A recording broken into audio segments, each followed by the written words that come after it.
Being a black and a Mexican gang, when the brims started to rise up in the projects, I think I was maybe about 13, 12, 13 years old. They used to jump me. The brims used to jump me because I used to hang out with the Mexicans on the other side. And once I learned how to fight and started to defend myself and started whoop some butt, that's how I started to get respect from the brims in the black community.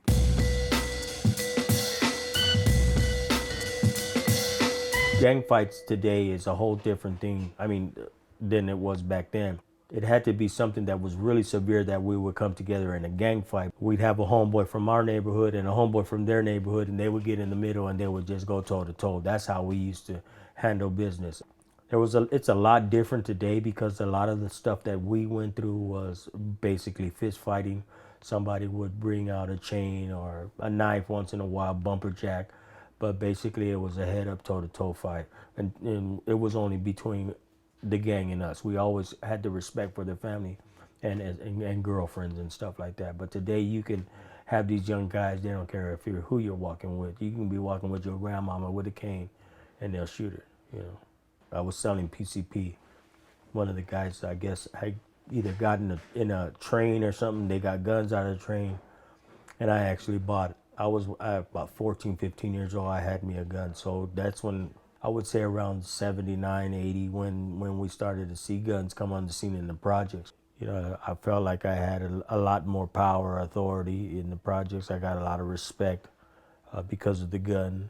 Because there was a lot of stuff that started to happen. We started to have gangs starting to rise up within our neighborhood. Like Al Capone started to rise up in the projects. I got shot by the dudes from Alpine. The dudes from Alpine had came. I guess I was about 18 years old. It was a day after Thanksgiving. We were in Montebello, and it was me, my homeboy Puppet, Dusty from Rivera 13 was there, and who else? Nisi and Nisi's girlfriend. So we got a phone call.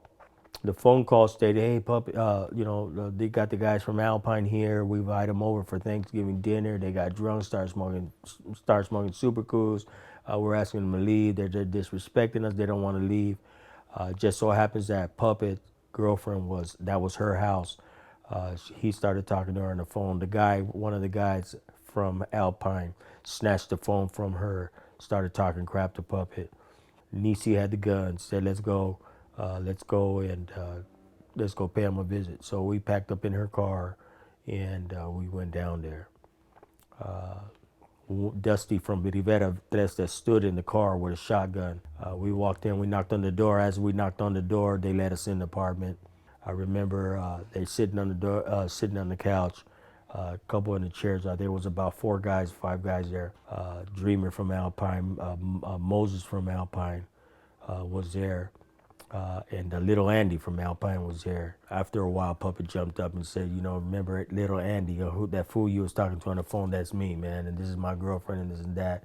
Dreamer got up off the couch, grabbed Puppet around the neck, drew down on him with a gun, pointing it at his head. I had Nisi next to me. Nisi drew down on Andy. He thought Nisi was a man, and Nisi's actually she was a butch, and told her, "Drop your gun or I'll blow your homeboy's head off." Nisi just fired and hit him in the jaw. And after that, he dropped his gun. Lights went out. I turned to go into the kitchen, and somebody picked up the gun and shot me. I got hit a quarter blade from my spine. Fell on the kitchen floor. Nisi gave me the gun. Everybody, all I know, the lights went out. I heard people screaming, yelling. I started to go in and out of consciousness, holding the gun in my hand. And the next thing I knew, that I was in an ambulance and on my way to the hospital with 2 police in the car in the ambulance telling me that I better tell them what happened, or they're going to drive around the block a few times. So they told me that after the dudes shot, they bust for the door. They started running down the hallway down to their car.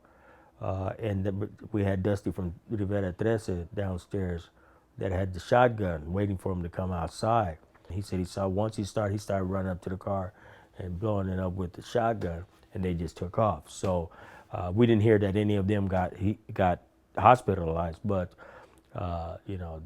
detectives came the next day with pictures, and they had all their pictures there for me. And I just said, I didn't know. I was with my girlfriend. They kicked in the door, and that was the story that we gave them. They thought I was actually going to be paralyzed from my left side, but during the recovery process, I guess I got my motor function back on this side.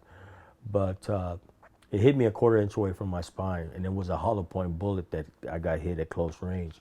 Put 2 holes in my upper intestine, 2 holes in my bladder, and they had to cut away some of my stomach. And so I have a big old scar from here to here. And what had happened was the scar tissue didn't heal right over the years, and they had to go in again.